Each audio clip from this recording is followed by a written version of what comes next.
Previously on Rap Sucks Radio, in Here Trippin unit, I bragged about our pristinely high level of sound quality and production excellence. You'll also hear me take that braggadocio to an extra special level today. So of course you'll also notice that on this episode of all episodes, Trek sounds like he's recording from inside an overhead luggage compartment. My theory is that he just did it to make a fool of me, which is fair enough. I'll hold the L. Either way, thanks for joining us for In Here Super Trippin'. Rap Sucks Radio. Blah, blah, blah, blah. Are you ready? Are you ready? Yeah, I got it. Are you ready? Are you ready? Are you ready? Party people in the place. Place to be KRS-One attacks. Oh, man. You got dropped off NCA because the rhymes you wrote was whack. I think rap caused it. I blame rap. Because of the coronavirus? Yep. I have a really old head energy conversation to have probably during one of the longer, well, maybe sometime next week or this week or whatever, maybe tomorrow. Okay. Speaking of old head energy, you saw we will never know who is who in Onyx, but I don't think it was Sticky Fingers in that video. Oh yeah. Well, I saw that you posted the video. I didn't see what I saw. You posted the video. I saw the person was Onyx, and I kept scrolling.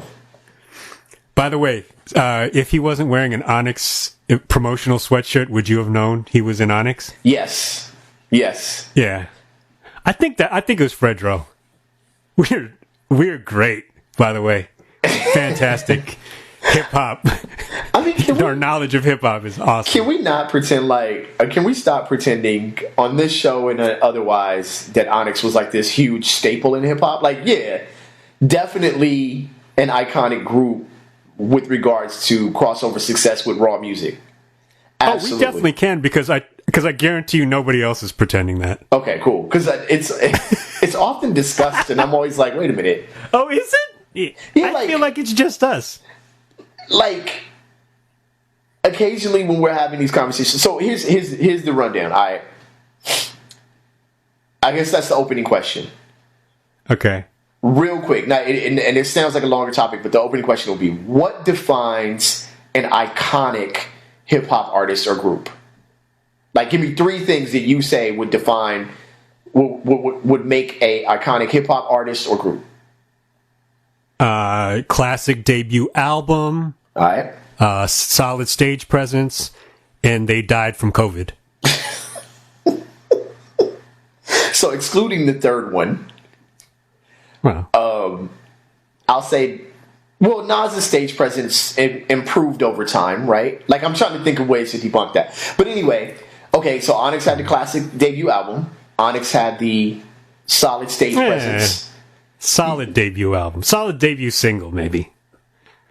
Oh, that album was kind of nice. You didn't like that whole album? We're not talking about this again. We're the only two people in the world talking. Whenever we record a pod, we don't even have to talk about them. Whenever we put out a podcast, they're mentioned spike from 0 to 1. All right.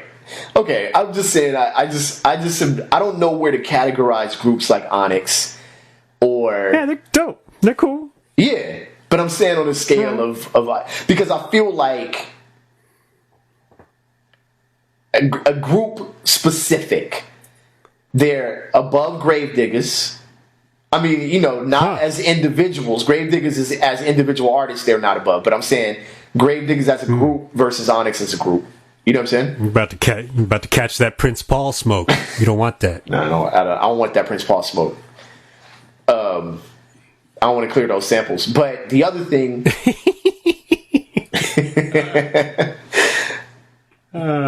But I don't know where to slot them after that. Like, and I'm trying to think of other groups that are like them. Maybe Lords of the Underground. Yeah, there was a bunch of them, but I think they had legit two or three big hits. So Lords of the Underground did, yeah, definitely.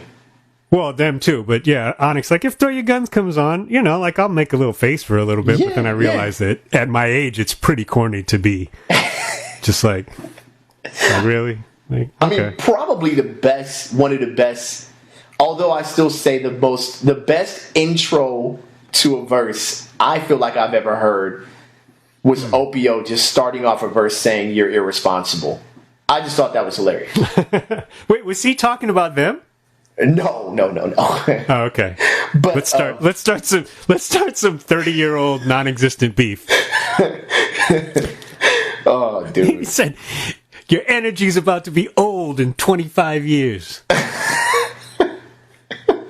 But Fredro was. I don't know if you watched the video. He was kind of spitting, and he had the theme. He was holding the Lysol can, like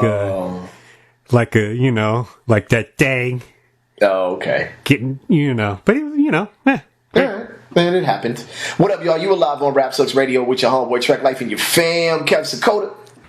Yes, sir. We are live and direct. This is the Here Trippin edition of Rap Sucks Radio. We normally drop a new episode every Tuesday, but now we are dropping an episode every day to get you through your quarantine. Roughly 15 to 30 minutes. I'm keeping that 30-minute cushion in there for y'all. Okay. And by the way, I want to give a quick shout. I don't watch a lot of late night TV because I'm usually asleep by then. But I watch some clips and monologues or whatever, those segments on YouTube, and so all the hosts have been doing the shows. I don't know about all of them, but the ones I watch have been doing it from their house or Skype or whatever. And shout to Seth Meyers. He's the only one who didn't give his show or his segments some cute little COVID-y names. Okay. And he has every night he does, or pretty much every night he does a closer look, and he could have easily done a less closer look or something like that, but he didn't. So kudos to him. And this is In Here Trippin. Exactly. I was gonna say, and not our kudos cute to little, us. Not kudos to us. Kudon'ts. Kudon'ts. Wow.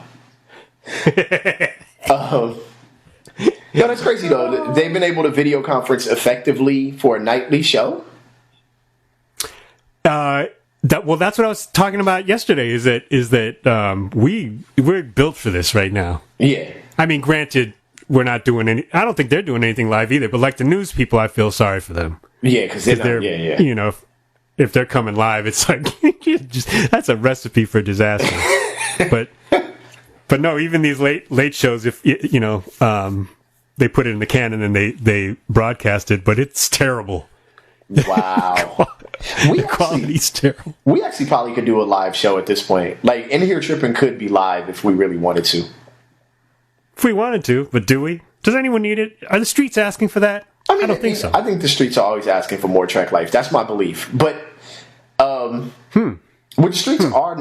what the streets seem to be asking for also is for those of us who are happy about a stimulus check need to go on and give that back if we don't like or agree with Donald Trump. Right. I feel like I feel like this last 2 weeks have been the world's goofiest arguments for everything.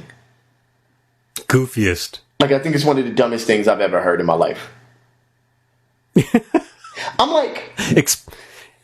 break it down. Okay.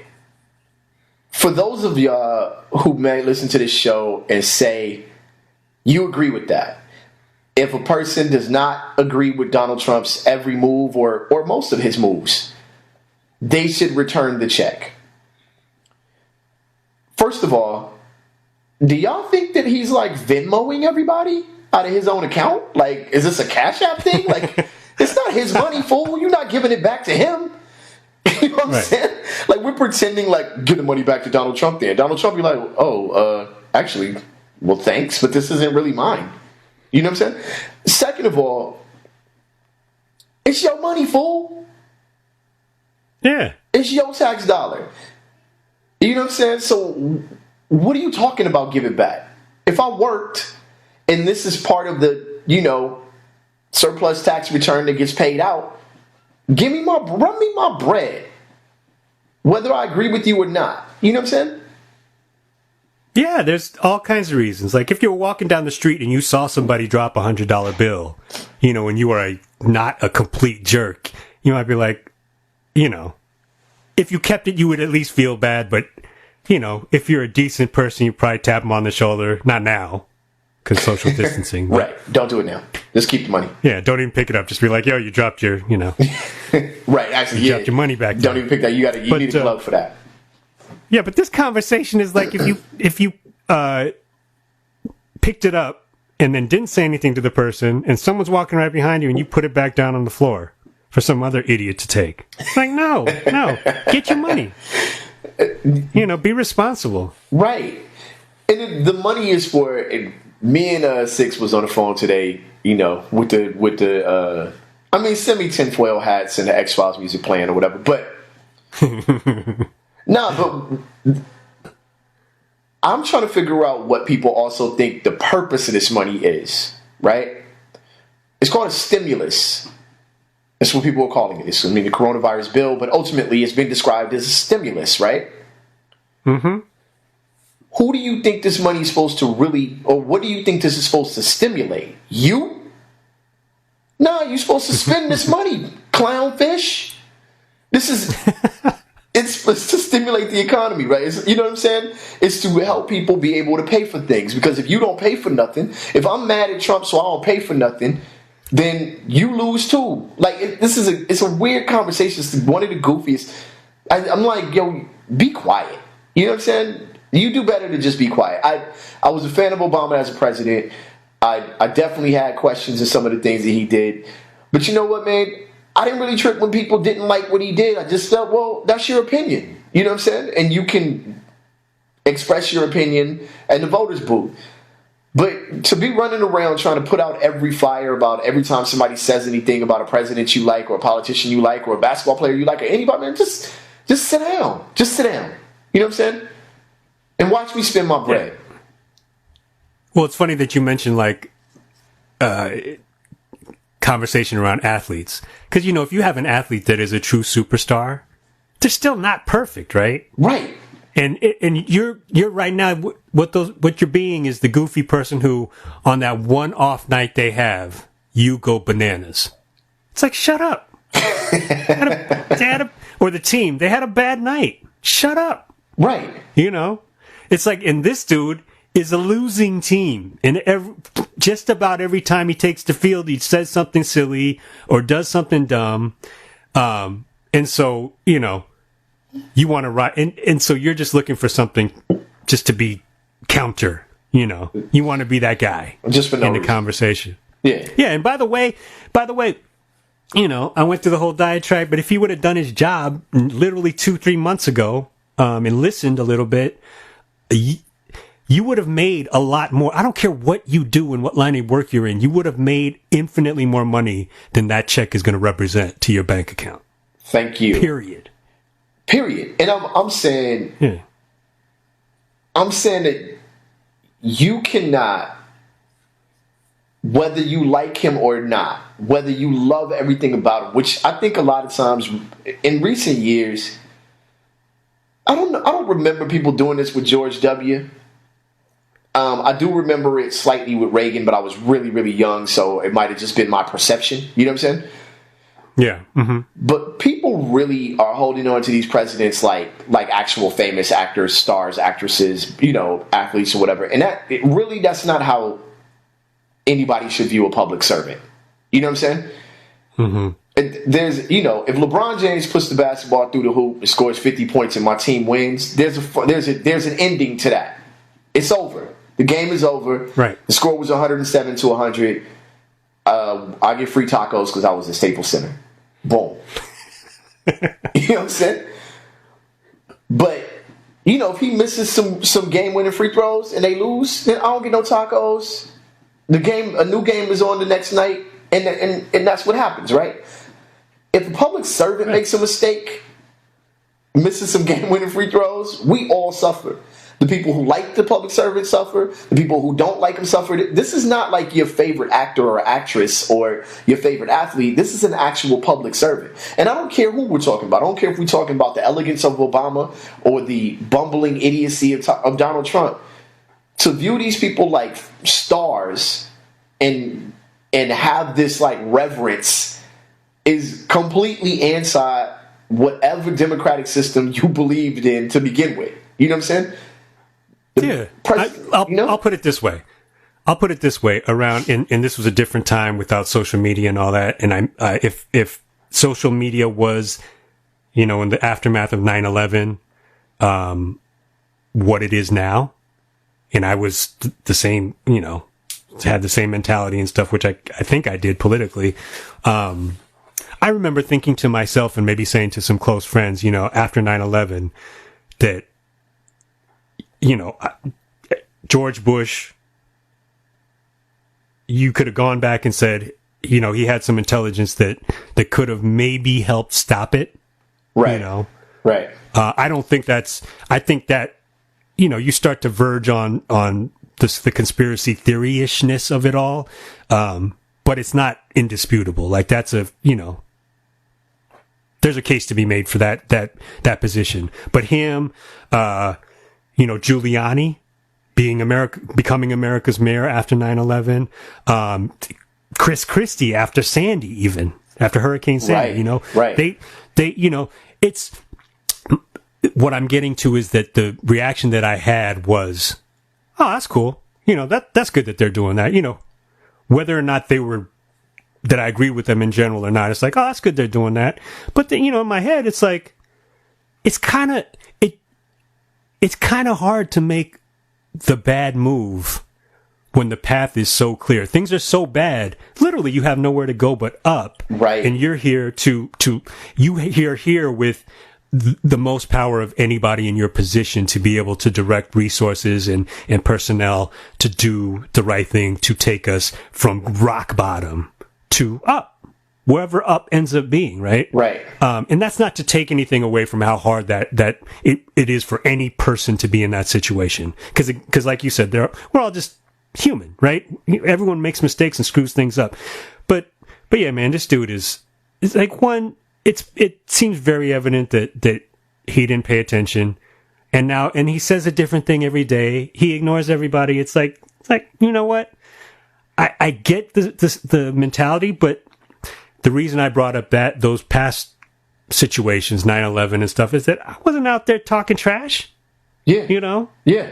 And I don't think anyone else really was. After the fact, it might have been like, well, why are you sending everybody to war and all that stuff? And there were arguments, but those were separate issues. But right now, it's pretty messed up out there, man. Like this, it's pretty crazy. Yeah, yeah. I mean, and I just think that it's kind of not the time for certain things.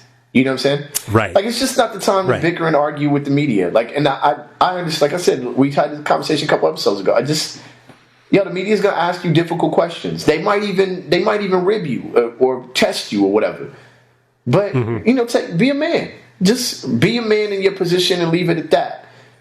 I watched the press conference today, like for the first, or listened to it. I didn't watch it, but oh, did you?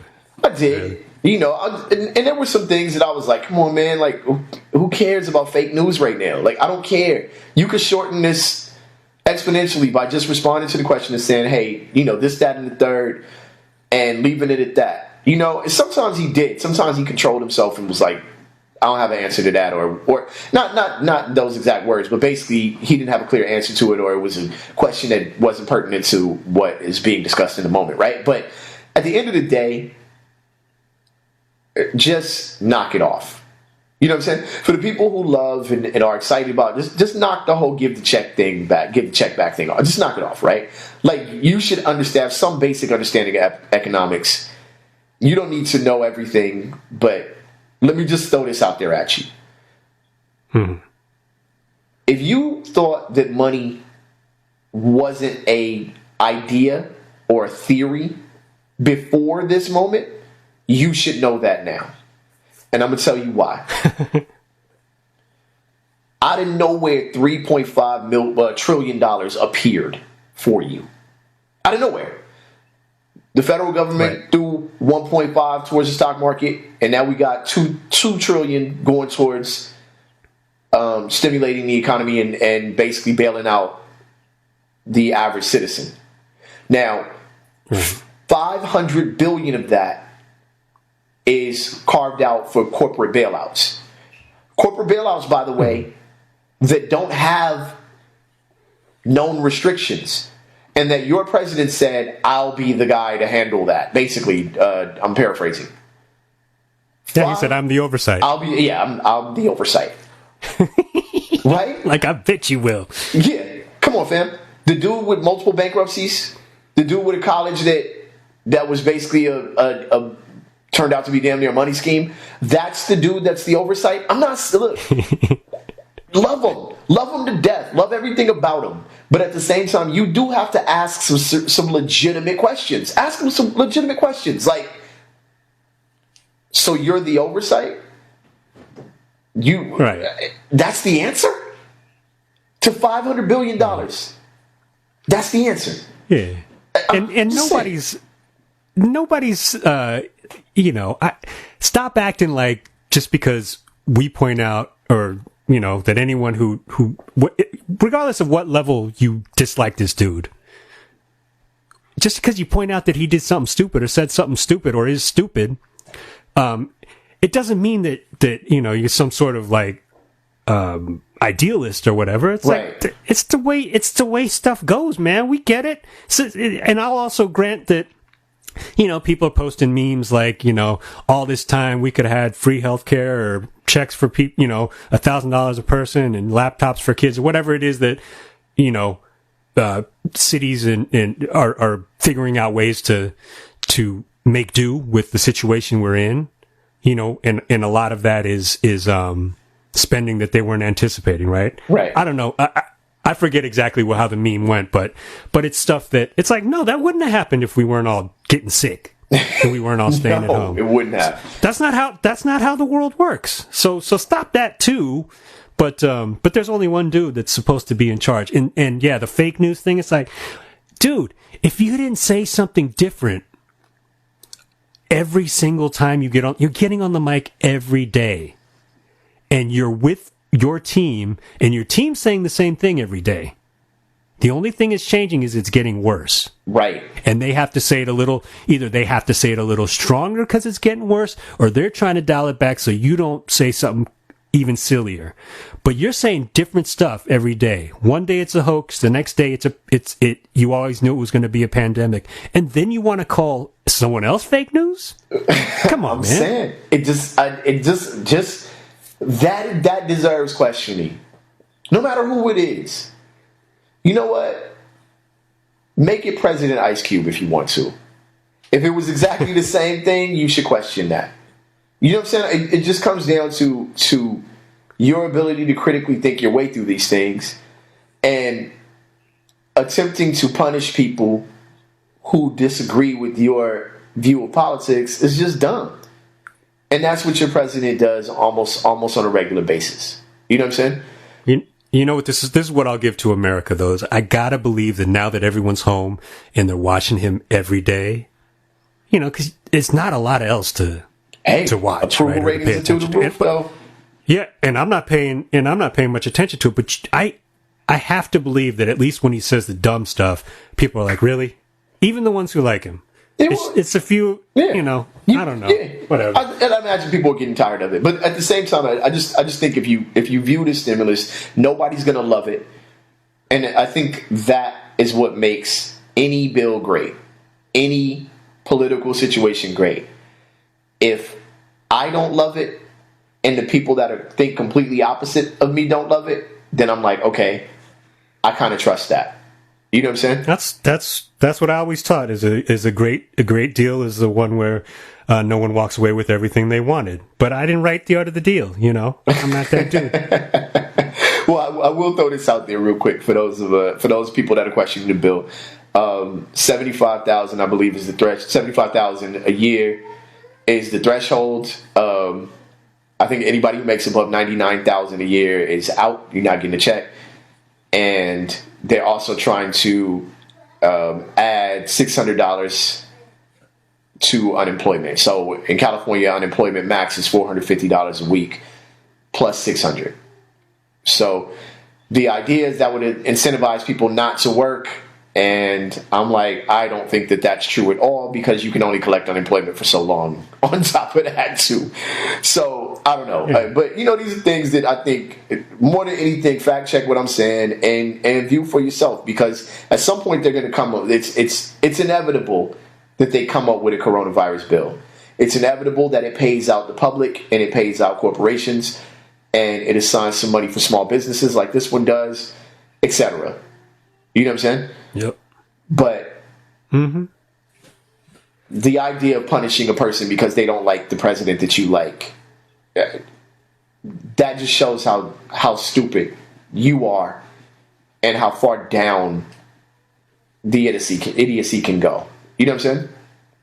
Yeah, and if you're posting that, by the way, make sure that none of your people went and signed up for Obamacare when all these states are opening it back up again. There's that too. But who would want to punish? You know what I'm saying? Like, come on, man. Like, that's just crazy. Anyway, y'all, that was a okay. Tomorrow's gonna be much more lighthearted for all my people out there. I have to get that off. And that's why we can't do the conspiracy theory episode, because I'm wound up about these conspiracy theorists. I'm really wound up about them. But you have been rocking with Rap Sucks Radio with your homeboy Trek Life and your fam, Kev Sakota. Yes. You can catch us on any podcast platform. Please like, subscribe, discuss, get down with us. You know what I'm saying? Always crack a can of old head energy when you're around us. And on the count of 3, we say peace. 1, 2, 3. Peace.